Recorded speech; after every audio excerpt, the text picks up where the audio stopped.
Talking about luck. Luck wasn't with Wolves yesterday, was it, at Molineux? West Ham took all 3 points as they won 2-1 yesterday. But the main talking point, and this is the luck element, was Max Kilman's disallowed goal in the 90th minute that was eventually ruled out by VAR for offside. Now, the substitute, Tawanda Chirewa, was deemed to have impeded Lucas Fabianski, even though the Hammers goalkeeper seemingly was nowhere near Kilman's header. It's safe to say the Wolves boss, Gary O'Neill, didn't agree with the decision. Yeah, we scored a good goal, and it was disallowed.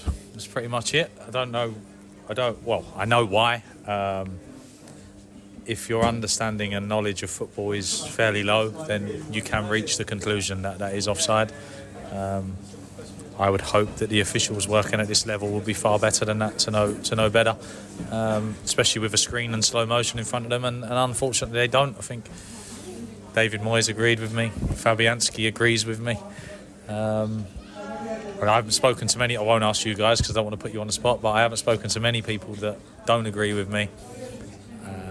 So really disappointed. I feel absolutely gutted this evening.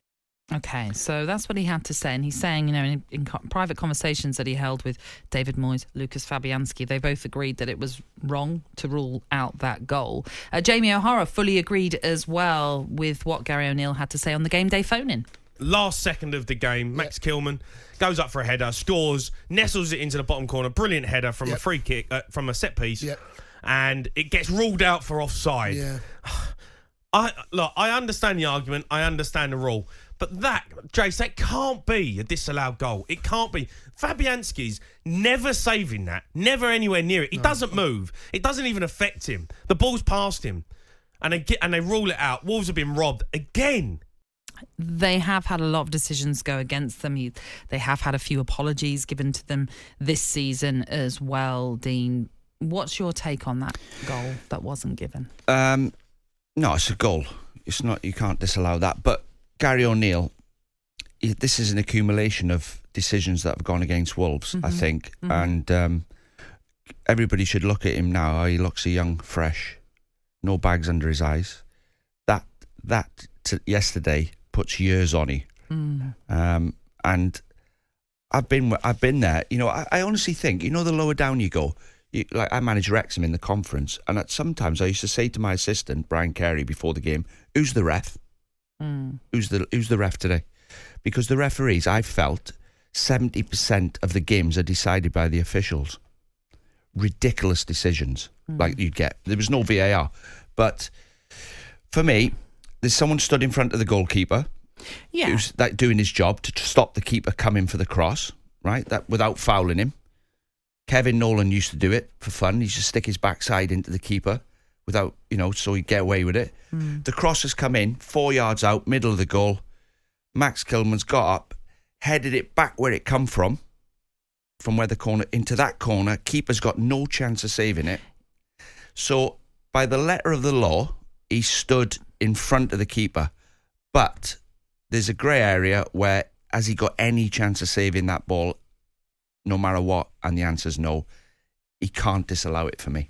Okay, let's just quickly break it down, because this all centres on the law 11, offside, and the part that they would have been looking at is whether the attacking player is penalised for preventing an opponent from playing or being able to play the ball by clearly obstructing the goalkeeper's line of vision. Now, if you're breaking it down, and what VAR would have looked at, they would have looked at obviously all the angles. Is the player offside? He is standing in an offside position. So there's no debate, I think, about that, in the sense of because Max Kilman then heads it, he is now offside. Is he interfering with Fabianski? Well, you can argue possibly he is in the line of vision of Fabianski, but is he impeding him enough for him to not make a save? That's where I think that the line is a bit blurred, in the sense that I agree with you. Fabianski is not saving that, even if the player is not in front of him. So really, should it have been disallowed? I agree with you. Probably not, because he's not making that save anyway, regardless if the player is there or not. So I think that's where you can understand the gripe of Gary O'Neill and why he expressed that there was sympathy given to him from both Fabianski and from David Moyes as well. And it's a costly point that they've missed out on because they were in the hunt for Europe, obviously. I mean, it's not all over because there are plenty of other results and maybe twists and turns to come. But Wolves are now 11th, 42 points. They're 6 points off West Ham, obviously, who picked up that crucial win. West Ham themselves will say, look, we had a goal ruled out earlier in the game that perhaps shouldn't have been ruled out, for example. So there are a few contentious decisions in that game, perhaps, that didn't go the way of either side. But in the end, it was West Ham, that came through to win that one. Came at a cost as well. Jared Bowen's gone off with an elbow injury, by the look of it. Dislocated. Well, he was holding it, and by the sound of it, it's not good. So I await details on that. I mean, he's been their biggest threat, really, when you consider... If he's dislocated his elbow, he's been on fire. But if you dislocate your elbow, you're like 12 weeks. Is that what it is? And unless they strap it right up, it's not as bad as your shoulder, is it? No, you can't move your arm. But no. If you, anyway, it's horrible, does that painful. rule him out of the Euros then? Because that's tight.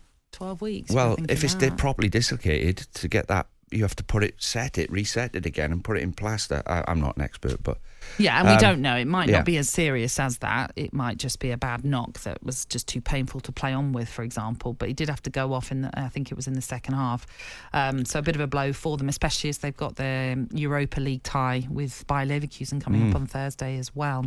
See that law that you read out? Yeah. So if you read that law, you would say, and you hadn't watched the game, you'd say, right, was he interfering with his vision? You'd go, yeah, he was, wouldn't you? There's too many laws like that. But that's what the officials have looked at. They have literally taken the letter of the law to the letter. Yeah. And so in some ways you go, well, if they followed the law correctly. Change the law then.